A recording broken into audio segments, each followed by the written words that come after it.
Star Wars has been on a lot of people's minds these days, hasn't it? And YouTube channels.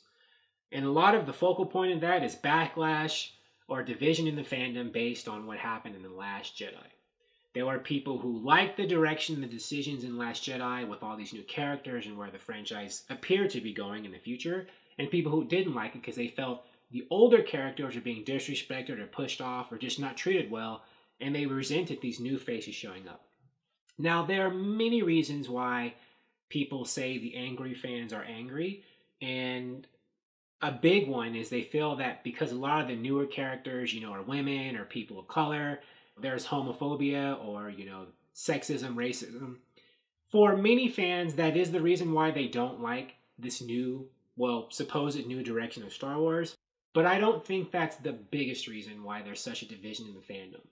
I think it's not, liberal or progressive versus conservative. That's not the huge problem. The problem is an imbalance in the treatment of newer characters versus the older characters.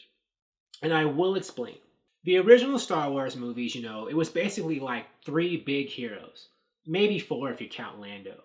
It's Luke, Han, Leia, and Lando. And actually maybe 5 because of Darth Vader. Although Darth Vader's a villain, he's not like a hero.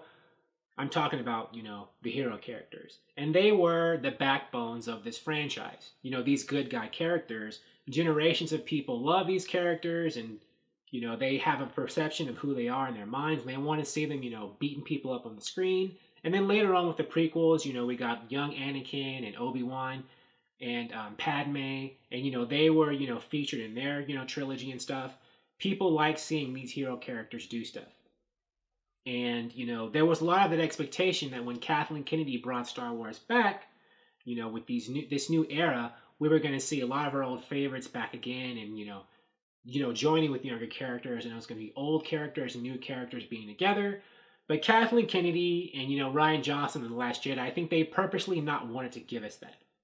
It's like in The Force Awakens, it would have been nice if we had seen one scene, or just in later movies, of like Luke, Han, and Leia as older people fighting the good fight together. We never even saw the 3 of them on screen at the same time, I think, in those movies, and never will now, right? And so, in The Last Jedi, Luke, a lot of people, including me, felt he was disrespected and not treated well and then killed. And, we have all these new characters who seem to be forced on us. And not that they're bad characters. It's just that, these characters may not necessarily be strong enough yet to carry this franchise and anchor it the way the legacy characters have. And the legacy characters are being pushed off maybe too soon. It should be more of a balance. More of the older characters doing more, and the new characters too, but not, at the expense of the older characters, right? And I feel like a franchise that balanced older characters or established characters versus new characters really well was the classic, Uncanny X-Men series written by Chris Claremont in the comics. And I'll give my explanation by Marvel Comics, and I'll explain why that is. In I think the late 70s, early 80s, the main cast of the Uncanny X-Men, comic were more or less, it was like Storm, Cyclops, Wolverine, Nightcrawler, Colossus, Professor X, and then there'd be other X-Men who'd come and go, like Jean. Jean was pretty big until she was killed off in the Dark Phoenix saga, and there'd be like Banshee, Angel, Beast, Iceman, Havoc, Polaris. There'd be other characters who would, meander in to be like, this kind of extra supporting character, but they'd leave as the storyline meant. But the core characters were the ones I mentioned before. Storm, Wolverine, Cyclops, Nightcrawler, Colossus, and Professor X. Those were like the main X-Men for the most part. And then later on, a little later on, we had Kitty Pryde and Rogue. Now, Kitty Pryde and Rogue are today accepted as being important, popular X-Men. And they were actually popular soon after they debuted. But they weren't so popular that they could carry the Uncanny X-Men book all by themselves without the other characters being there. Like, imagine if as soon as, Kitty Pryde, the newbie young X-Man, showed up, and then Rogue, Marvel had decided, well, you know what? Let's kill off, Wolverine and Cyclops and all those other people and not have them in the book anymore and just have it be Kitty and Rogue being a team. Fans would have revolted. They would have been shouting. The sales would have gone down. The book would have been canceled because nobody would have wanted to read it because the old favorites weren't around anymore or they weren't being written the way they were supposed to be written.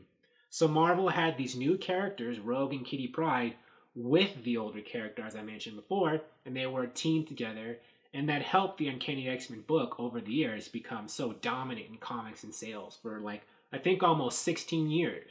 The X-Men were number one because of the foundation laid here.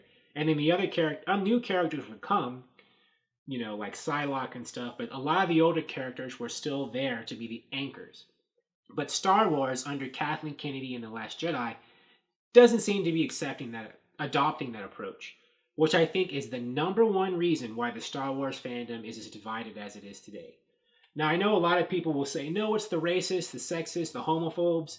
I think that's an element, but I don't think that is the number one element.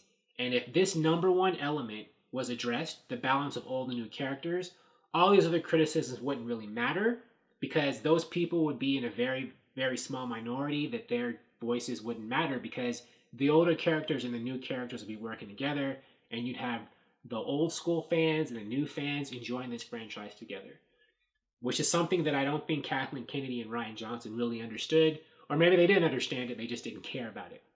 Thank you for watching. If you like this video, please like it on YouTube and subscribe to the channel because I appreciate your viewership, and I'll talk to you soon. Bye.